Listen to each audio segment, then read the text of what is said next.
Paganini e o Pacto Satânico.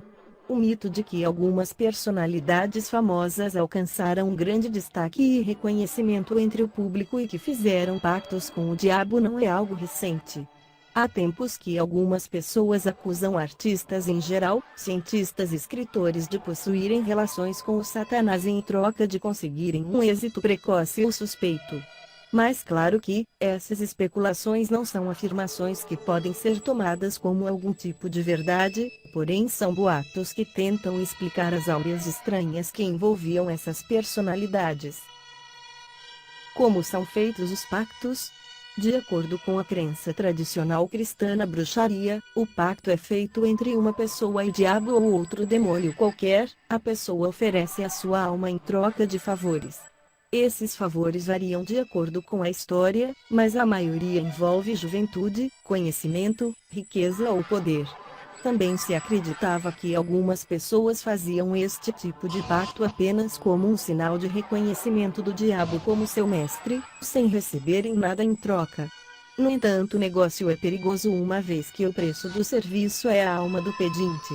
O conto pode ter um final moralizante com a maldição eterna daquele que fez o pacto. Niccolò Paganini. Nascido em 27 de outubro de 1782 em Genova, foi um revolucionário violinista e compositor italiano e tornou-se um dos pilares da moderna técnica de violino. Era comumente chamado de violinista diabólico. Suposições indicam que Paganini não teve uma infância fácil. Seu pai foi muito rígido em sua criação, e além disso, usava de crueldade ao persistir com os ensinamentos musicais, castigando-o severamente a cada erro, ou engano. Sofreu de uma grave doença na infância, que quase o levou à morte. Apesar de ter sobrevivido, as sequelas ficaram até o fim de sua vida. As sequelas da doença alteraram sua fisionomia notavelmente. Ele possuía um aspecto um tanto cadavérico por ser magro demais, além de ter dedos exageradamente longos.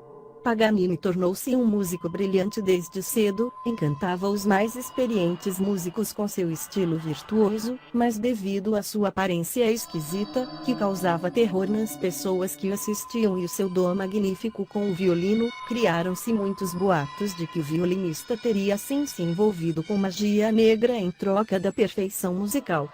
Segundo descrição de Castiel Blasé em 1831, Paganini tinha 1,65 metros de altura, era muito magro, tanto que se assemelhava a linhas longas e sinuosas, de face muito pálida e traços fortes, olhos de águia, escuros e penetrantes, nariz pontiagudo, longos cabelos ondulados que iam até o ombro e um pescoço muito magro.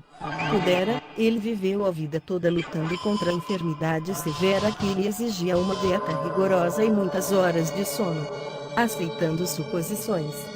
O próprio Paganini conta em uma carta que certa vez, ao tocar as variações intituladas L'Estregue, às bruxas, um indivíduo afirmou que não viu nada de surpreendente em seu desempenho, pois tinha distintamente visto, enquanto Paganini tocava suas variações, o diabo a seu cotovelo, dirigindo seu braço e guiando seu arco. Descreveu ainda que ele vestia vermelho, possuía chifres na cabeça e tinha o rabo entre as pernas.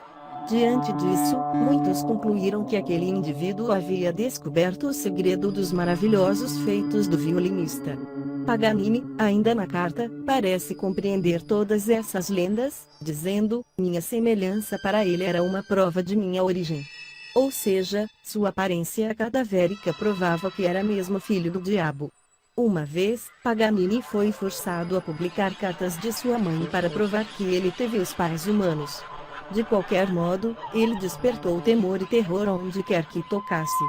Em Paris ele foi chamado Cagliostro. Conde Cagliostro foi um viajante, ocultista, alquimista, curandeiro e maçom do século XVIII. Em Praga ele foi julgado por ser o judeu errante original. Na Irlanda circulou o rumor que ele tinha chegado a essa terra no holandês voador. Ajude o canal, curta, comenta e compartilhe. Obrigado.